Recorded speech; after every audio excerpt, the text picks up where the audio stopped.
नमस्कार दोस्तों, मेरा नाम है हरीश वाशने। स्वागत है आपका अपने YouTube चैनल पर जिसका नाम है इनसाइड ट्यूटोरियल्स। तो जैसा कि हमने अपने प्रीवियस लेक्चर में एक्सरसाइज 8.2 के कुछ क्वेश्चंस कंप्लीट कर लिए थे, तो आज हम इस वीडियो में उसी के नेक्स्ट जो क्वेश्चंस बचे हुए थे हमारे एक्सरसाइज 8.2 के, उनको कंप्लीट करेंगे। एंड आई कैन गारंटी कि आज आपको बहुत कुछ नया सीखने को मिलेगा। बहुत ज़्यादा ब्रेनस्टॉर्मिंग सेशन रहने वाला है हमारा यहाँ पर, जिसमें आपको बहुत सारे नए नए कंसेप्ट सीखने को मिलेंगे एंड आपको रियलाइजेशन होगा कि एक क्वेश्चन को सिर्फ सॉल्व करना ही काफ़ी नहीं रहता, बल्कि एक कंसेप्ट बनाना भी बहुत ज़्यादा ज़रूरी रहता है। तो चलिए स्टार्ट करते हैं इस नए सेशन को। तो हमने यहाँ तक अपना ये क्वेश्चन कर लिया था हमने, है ना। This question was completed. ये क्वेश्चन हो चुका था। नेक्स्ट ये क्वेश्चन भी हो गया था। ये क्वेश्चन हम कर चुके थे already and this one was also completed. This was completed and this one, ठीक है। ये हो गया था हमारा लास्ट सेशन में। चलिए अगला क्वेश्चन करते हैं। इस क्वेश्चन में क्या कहा गया है? If 10 of a plus B is equal to √3 and 10 of a minus B is equal to 1 upon √3, and एक कंडीशन लगा दी है हमारे पास कि a प्लस बी की वैल्यू 0 डिग्री से ज़्यादा होनी चाहिए और 90 डिग्री से कम या उसके बराबर होनी चाहिए, and a is greater than b। तो फाइंड a एंड b। चलो स्टार्ट करते हैं। तो सबसे पहले 10 ऑफ a प्लस बी √3 के बराबर है ना। हाँ जी। तो क्या, अच्छा अगर मैं इसे ऐसे लिखता हूँ, 10 of a plus B is equal to 10 60 degree, तब भी कोई प्रॉब्लम नहीं आएगी ना। क्यों? क्योंकि हमें पता है कि 10 60 डिग्री की वैल्यू कितनी होती है? √3 के बराबर ही होती है। चलो, तो अब हम क्या करते हैं? ऑन कंपेयरिंग बोथ साइड्स, क्या हम कंपेयर कर कर दोनों साइड को ये कह सकते हैं कि a प्लस बी की जो वैल्यू है वो 60 डिग्री के बराबर होगी? And let it be question number 1। बिल्कुल कह सकते हैं। अच्छा, आप में इसे मालूम है, कुछ स्टूडेंट्स ऐसे होंगे जो क्या करेंगे, 10 a प्लस बी 10 60 डिग्री है तो 10 से 10 को कैंसिल कर देंगे। ठीक है, तो बेटा वो नहीं करना है हमें। मैथमेटिकल वाइज आप कहोगे कि sir a plus b 60 degree आ रहा है यहाँ पर भी, और हम 10 से 10 कट कर देंगे तब भी 60 डिग्री आएगा। तो मैथमेटिकल वाइज तो आप ठीक है, सही आ जाओगे यहाँ पर आप जिस प्रोसीजर से इस स्टेप तक आओगे वो गलत होगा। ठीक है, उस चीज़ को याद रखिएगा। कभी भी हमें ऐसा नहीं करना होता है। हम हमेशा क्या लिखेंगे? कंपेयरिंग बोथ साइड्स, क्योंकि आपकी बोर्ड क्लास है तो आपको हर एक स्टेप के नंबर मिलेंगे। ठीक है। सिमिलरली अगर हम यहाँ पर 10 of a minus B is equal to 1/√3 लिखा हुआ है, तो क्या मैं ऐसा लिख सकता हूँ 10 of a minus B is equal to 10 of 30 degree? बिल्कुल लिख सकता हूँ, क्योंकि 10 30 की वैल्यू हमारी क्या होती है? 1/√3 के बराबर होती है। Again on comparing both sides, can I say that a minus b is equal to 30 degree? Yes, I can say it very well, है ना। a माइनस बी 30 डिग्री के बराबर होगा, हम कह सकते हैं। अगेन सेम कंसेप्ट है, हमें 10 से 10 कैंसिल नहीं करना है, कंपेयर करना है। ठीक है। अच्छा, आपके दिमाग में एक कंफ्यूजन ये भी आ सकता है कि sir why we have taken only 10, और मतलब यहाँ पर अगर सपोज करो कुछ क्वेश्चन ऐसे होता है, ये थोड़ा एक बोनस कंसेप्ट बता रहा हूँ। अगर ऐसा होता कि 10 of a plus B is equal to,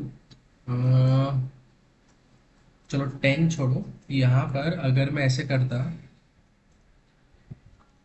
suppose यहाँ पर लिखा होता कि sine of a plus B is equal to √3/2। तो अब आप क्या करते हैं यहाँ पर? अब हमारे पास तो दो कंडीशन हो जाती है कि sine of a plus B is equal to, ये किसकी वैल्यू होती है? cos 30 की वैल्यू भी होती है ना, और साइन 60 की वैल्यू भी होती है। तो अब आप इनमें से कौन सा चूज करोगे? तो ऑब्वियसली हम कौन सा चूज करेंगे? We will choose as sine 60। ऐसा नहीं है ये गलत है, ये भी सही है, बट हमारे लिए कंपेयर करना आसान रहेगा, है ना। cos 30 को आप आगे जब आप कॉम्प्लीमेंट्री एंगल्स पढ़ोगे तो sine 90 minus theta cos theta होता है, आगे हम पढ़ेंगे नेक्स्ट सेशन में। हालांकि आप उससे यहाँ पर आ सकते हो, बट अभी के लिए इस एक्सरसाइज में हमारे पास जितना नॉलेज है उसके हिसाब से हमें जो यहाँ पर आपका टिग्नोमेट्रिक रेशियो है उसी टिग्नोमेट्रिक रेशियो के रेस्पेक्ट में वो एंगल लिखना है। ठीक है, तो इसे हटा देते हैं। नेक्स्ट क्या था हमारा, नेक्स्ट था, चलो यहाँ तक आ गए थे इक्वेशन नंबर 1 इक्वेशन नंबर 2। अब हमें क्या करना है, ऐड करते दोनों इक्वेशन को, एडिंग इक्वेशन 1 एंड 2। ऐड करने पर क्या मिलता है, देखो a plus left hand side हमें ये मिलेगा and right hand side will be 60 degree plus 30 degree. तो कैंसिल हो गया b से b, तो क्या मिला 2a is equal to 90 degree और we can say that a is equal to 45 degree, है कि नहीं। चलिए अब नेक्स्ट हमें b की वैल्यू निकालनी है, तो इस a की वैल्यू को कोई सी भी एक इक्वेशन में पुट कर देते हैं, आइदर 1 और 2।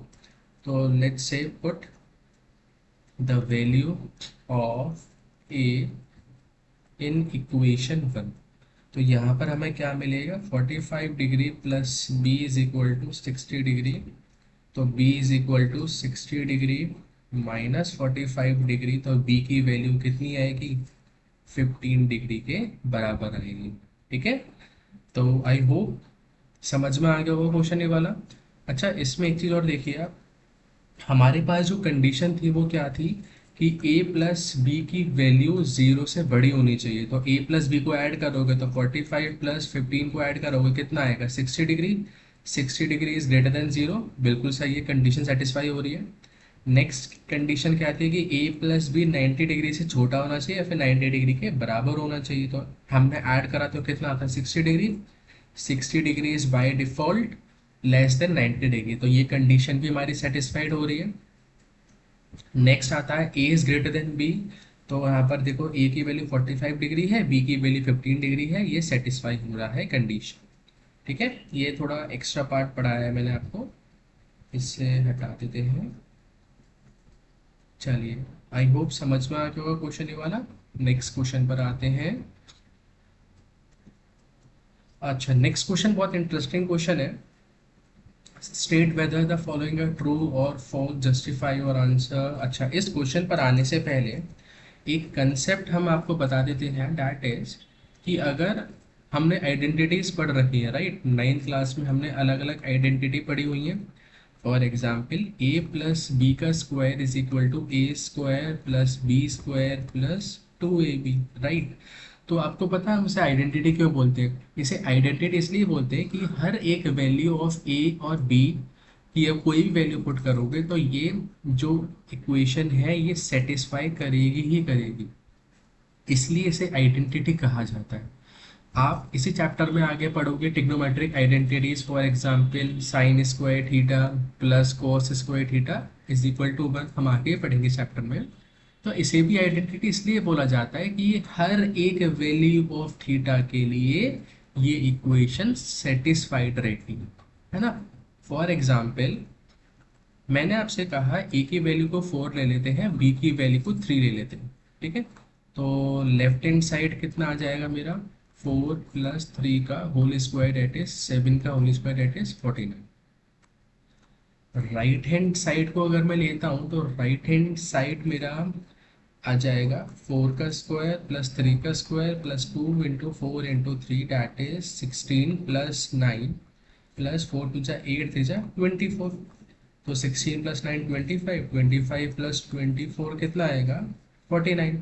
तो LHS RHS के बराबर आ गया, है ना। मतलब हमारी बात ठीक है, आइडेंटिटी वही होता है बेटा कि जो हर एक वैल्यू ऑफ A और B को सेटिस्फाइड करेगा। ठीक है, तो अब इस कंसेप्ट हमने ये क्यों पढ़ा है, क्योंकि इस कंसेप्ट का हम जो यूज है वो यहाँ पर करेंगे। ठीक, फॉर एग्जाम्पल यहाँ पर आपको sine of a plus B is equal to sine a plus sine b दे रखा है। इसका मतलब जब यहाँ पर इज इक्वल टू आ गए बीच में तो हर एक कंडीशन के लिए सेटिस्फाई करना चाहिए ए और बी की हर एक वैल्यू के लिए सेटिस्फाई करनी चाहिए इक्वेशन। अगर एक भी ऐसी वैल्यू आ गई जिसको ये इक्वेशन सेटिस्फाइड नहीं कर रही है तो इसका आंसर आ जाएगा false. Just remember my words, अगर एक भी कंडीशन ऐसी आ जाती है जो इस इक्वेशन को सेटिस्फाइड नहीं कर रही है तो हमारा आंसर हमेशा क्या रहेगा, फॉल्स रहेगा। ठीक है, तो अभी देखते हैं आंसर हमारा क्या आता है। चलो, अब हमने क्या करा, सबसे पहले हम फर्स्ट पार्ट लेते हैं। मैं क्या करता हूँ, ए की वैल्यू को लेट्स से 0 डिग्री ले लेते हैं और बी की वैल्यू को 30 डिग्री ले लेते हैं, है ना। तो अगर हम एल एच एस सॉल्व करते हैं तो एल एच एस कितना आ जाएगा, sine of 0 degree plus 30 degree. तो ये आ जाएगा sine 30 degree. This implies that 1/2 आना चाहिए। साइन 30 डिग्री की वैल्यू कितनी होती है, 1/2। राइट हैंड साइड की अगर हम बात करते हैं तो राइट हैंड साइड क्या है, sine of A that is 0 degree plus sine of B. B कितना है यहाँ पर देखो, 30 डिग्री। साइन ऑफ बी था, बी की जगह लगा दिया साइन 30 डिग्री। साइन 0 है 0, साइन 30 इज 1/2, तो आंसर आ गया 1/2। तो L H S R H S के बराबर आ गया, तो उसका मतलब सेटिस्फाई हो रही है कंडीशन, है ना। बट अगेन मैंने आपसे अभी अभी कहा है कि अगर एक भी ऐसी कंडीशन आ जाती है जिससे ये इक्वेशन सेटिस्फाई नहीं हो रही तो आंसर इसका हमेशा फॉल्स रहने वाला। तो अब हम क्या करते हैं, इसी का मैं केस 2 ले लेता हूँ। यहाँ पर ए की वैल्यू को 30 डिग्री ले लो और बी की वैल्यू को लेट्स से 60 डिग्री ले लेते हैं, है ना। तो सॉल्व करते हैं एल एच एस।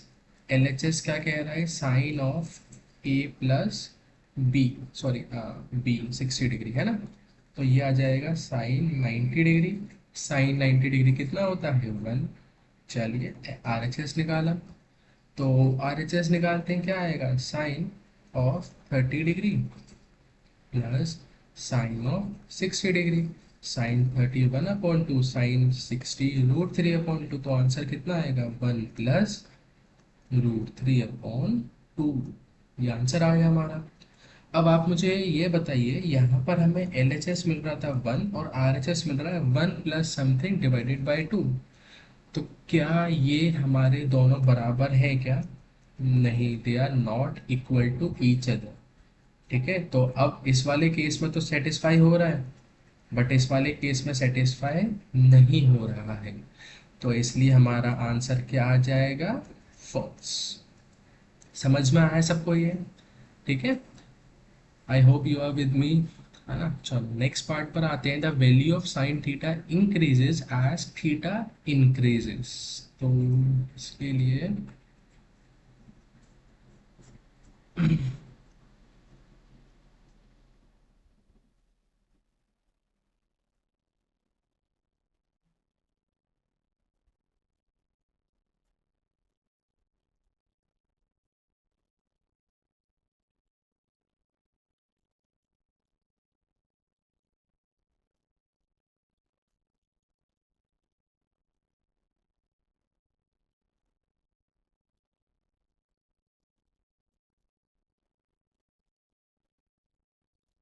तो हमारा था द वैल्यू ऑफ, क्या था question, sine theta increases as theta increases. चलिए देखते हैं। हमने क्या करा, यहाँ पर वैल्यूज लिख ली, है ना, साइन थीटा की अलग अलग एंगल्स की। For example sine 0 degree is 0, फिर हमारे पास साइन 30 डिग्री आता है, कितना होता है, 1/2, डैट इज 0.5। फिर साइन 45 डिग्री आता है, 1/√2। अच्छा, √2 की वैल्यू 9th क्लास में पढ़ते हैं ना, 1.414, तो ये अप्रोक्सीमेटली 0.7 के बराबर आएगा। फिर साइन 60 डिग्री √3/2, √3 की वैल्यू अगेन 1.732 समथिंग कुछ होता है, तो इसकी वैल्यू 0.8 समथिंग कुछ आएगी। साइन 90 डिग्री की वैल्यू कितनी आएगी, 1। ठीक है, तो अब क्वेश्चन में क्या कहा गया है कि साइन थीटा की वैल्यू बढ़ती है जैसे जैसे थीटा इंक्रीज होता है। तो थीटा इंक्रीज हो रहा है, यहाँ पर 0, फिर यहाँ पर 30, यहाँ पर 45, फिर 60 और फिर 90। तो थीटा की वैल्यू तो इंक्रीज हो रही है, इधर से देखो जरा, है ना। तो अब हमसे कहा गया है कि थीटा की वैल्यू के साथ साथ हमारी जो ये वैल्यू है ये भी इंक्रीज कर रही है। तो देखो ये जीरो है, जीरो से बढ़कर 0.5 हो गया, 0.5 से बढ़कर 0.7 हो गया, 0.7 से बढ़कर 0.8 और 0.8 से बढ़कर 1। तो बिल्कुल सही है स्टेटमेंट कि जैसे जैसे थीटा इंक्रीज हो रहा है हमारी थीटा की वैल्यू इंक्रीज होगी। तो दैट इज ट्रू। ठीक है, नेक्स्ट पार्ट पर आते हैं। कॉस थीटा की वैल्यू इंक्रीज करती है जैसे जैसे थीटा बढ़ता है। ठीक है, तो अगेन अब ये जो सारी चीज़ें हमने थीटा कॉस थीटा के लिए करनी है, तो यहाँ पे मैं डायरेक्ट लिखता हूँ कॉस जीरो की वैल्यू 1, फिर कॉस 30 डिग्री कितना होता है √3/2, √3/2 की वैल्यू में यहाँ पे कितनी लिखी है 0.8 समथिंग है कुछ, है ना।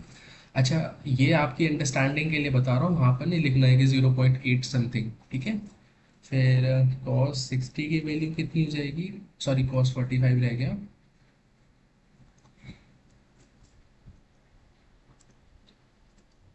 कॉस 45 विल बी 1/√2, 1/√2 की वैल्यू 0.7 समथिंग है, 0.707 आती है एक्जैक्टली।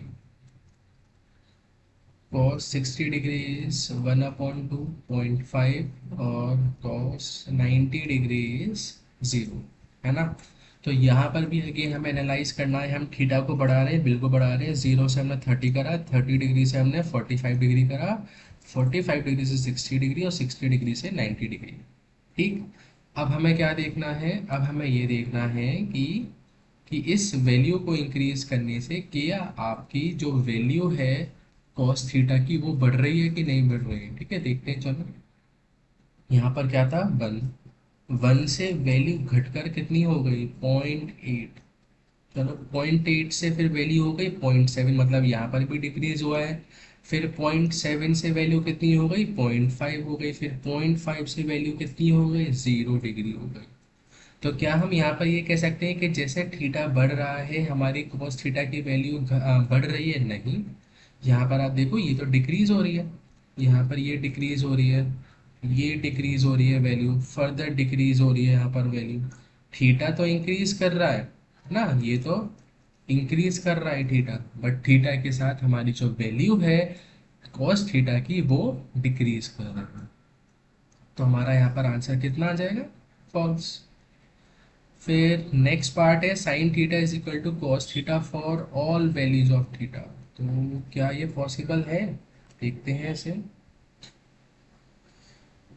यहाँ पर हमसे कहा गया है कि साइन थीटा कॉस थीटा के बराबर होता है for all values of theta. तो अगेन, अच्छा यहाँ पर देखो थीटा ये है और यहाँ पर सेम थीटा है, ऐसा नहीं करना कि यहाँ पर थीटा 30 डिग्री ले लो यहाँ पर कॉस 60 डिग्री ले लो, नहीं। हम अगर थीटा की वैल्यू 30 डिग्री ले रहे हैं तो साइन 30 की जो वैल्यू है वो कॉस 30 के बराबर रखनी है। देखते हैं आता है कि नहीं, साइन 30 1/2 कॉस 30 √3/2, क्या ये दोनों बराबर है, नहीं है। अब मैंने कहा थीटा की वैल्यू 0 डिग्री रख लो, चलो। तो sine 0 degree is equal to cos 0 degree. Sine 0 degree क्या होता है 0, और कॉस 0 कितना होता है 1, तो क्या ये बराबर है, नहीं है। ठीक है, तो इसका मतलब सारी वैल्यूज के लिए बराबर नहीं है। ये अगेन आप कहोगे कि सर हमने अगर थीटा की वैल्यू 45 रखा तो साइन थीटा की वैल्यू कॉस थीटा रखनी है ना। इसका मतलब यहाँ पे लिखोगे sine 45 is equal to cos 45 degree. तो आप कहेंगे कि सर 1/√2 की वैल्यू 1/√2 के बराबर आ रही है, बिल्कुल आ रही है, बट हमसे कहा गया है for all values of theta. तो थीटा 30 डिग्री के लिए सेटिस्फाई नहीं हो रहा, जीरो के लिए नहीं हो रहा। सिमिलरली अगर आप थीटा की वैल्यू 60 डिग्री भी रख दोगे तो रख के देखते हैं क्या साइन 60 डिग्री की वैल्यू कॉस 60 के बराबर होती है, करके देखिए सर फटाफट। साइन 60 कितना होता है √3/2, कॉस 60 कितना होता है 1/2, क्या दोनों बराबर हैं, नहीं है। तो हमारा आंसर क्या हो जाएगा इस केस में, फॉल्स। ठीक, लास्ट पार्ट हमसे क्या कहता है कि cot A is not defined for A is equal to 0 degree. चलो ये पार्ट भी कर लेते हैं। हमारा लास्ट पार्ट है कॉट ए नॉट डिफाइंड होता है for theta is equal to 0 degree. Let's see. अच्छा, फॉर ए, ठीक है, A is equal to 0 degree. Cot 0 degree can be written as cos 0/sin 0। हमने अपने प्रीवियस लेक्चर में already देख रखा है ये कि इसे हम 0/0 क्यों लिख रहे हैं, क्योंकि कॉट हमारा क्या होता है cos/sin। cos 0 कितना होता है 1 और sin 0 कितना होता है 0, एंड 1/0 इज नॉट डिफाइंड। तो क्या हमारा स्टेटमेंट सही है? Cot A is not defined for A is equal to 0 degree, बिल्कुल सही है। देखो डिफाइंड कहाँ है, इट इज नॉट डिफाइंड। तो yes, this statement is correct, so answer will be true. ठीक है, तो इसी के साथ हमने अपनी एक्सरसाइज 8.2 कंप्लीट कर लिया है। ठीक है, एंड आई होप आप सबको ये ब्रेन स्टॉर्मिंग सेशन बहुत अच्छा लगा होगा, आपने बहुत कुछ नया सीखा होगा इस सेशन में। And stay tune for more lectures. Thank you all.